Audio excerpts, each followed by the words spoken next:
A vergonha após a derrota para o Criciúma já não pode nem mais ser chamada assim, porque nem isso mais a gente pode sentir. Eles acabaram com o Vasco e isso é difícil de entender, explicar e principalmente de aceitar. Depois de longos anos tentando, eles conseguiram aquilo que tanto queriam. Fizeram com que nos tornássemos uma piada sem graça em meio ao futebol brasileiro. Adversários sentem pena do Vasco e nossos confrontos diretos se tornaram contra times de menor expressão. Esse é o tamanho do rombo na nossa história. Fizeram com que todas as nossas melhores memórias se transformassem em apenas nostalgia. O sabor de vibrar pelo nosso time já não existe mais. A emoção, ela vem sempre misturada com a ansiedade. Destruíram o nosso Vasco. Mas além de terem feito isso, venderam para aqueles que não se importam com o torcedor. Venderam para um bando de ricos mimados que pensam apenas em multiplicar dinheiro e não se importam com o que precisam fazer para conseguir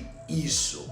Venderam para uma empresa que visa apenas o lucro imediato e contrata funcionários que não entendem absolutamente nada de futebol. São 20 anos acompanhando esse clube e o Vasco nunca foi organizado. A associação derrubou o time e acabou com toda a nossa esperança. Mas o que essa empresa tem feito em menos de 2 anos é desprezível. É revoltante ver o que tem acontecido. O amor do torcedor tem sido sucateado e eles não ligam para isso. A dor já se tornou rotina, porque esse tipo de situação se tornou frequente. O Vasco se tornou motivo de humilhação para aqueles que tanto o amam. A derrota para o Criciúma tem uma culpa dos jogadores que desistiram da partida e trataram essa camisa como apenas um pedaço de pano. E culpa do Ramon Dias, que já havia largado o boné antes mesmo da bola rolar. Mas tem principalmente as marcas da irresponsabilidade da 777, que se intitula especialista em monetização, mas jogou no lixo 240 milhões de reais. Jogou fora investimentos porque não foram capazes de montar um time no mínimo mediano.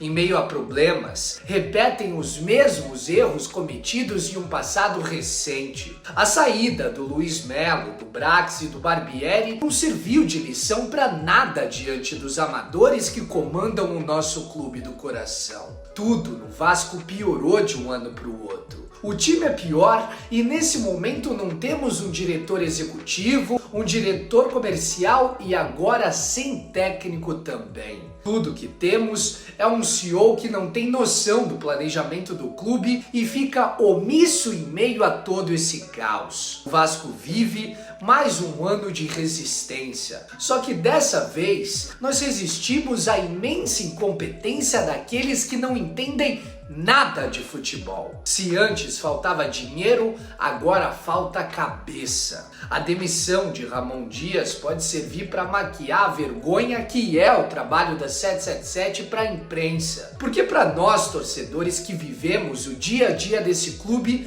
essa saída é apenas o símbolo do buraco que vocês meteram o nosso Vasco. Aqui no Brasil, nas novelas, a gente costuma não acreditar muito nas histórias daqueles personagens que tem um diamante na mão e joga no lixo sem saber o porquê. Mas é graças a pessoas munidas de pouca inteligência como os donos do Vasco que nós acreditamos nessas histórias tão fúteis. Jogaram o nosso diamante no lixo. E nesse momento só uma mudança completa ou um milagre podem salvar o Cruz Maltino de mais uma mancha na sua história. Transformaram as nossas derrotas em cotidiano e infelizmente fomos vendidos para uma empresa que não liga nem um pouco para isso. Ao mesmo tempo, nós vascaínos continuamos tentando segurar firme na mão do nosso maior amor. Mas está cada vez mais difícil resistir ao sistema imoral e desigual que comanda o nosso clube. A gente só queria uma temporada de paz. Será que é tão difícil? Será que é pedir muito?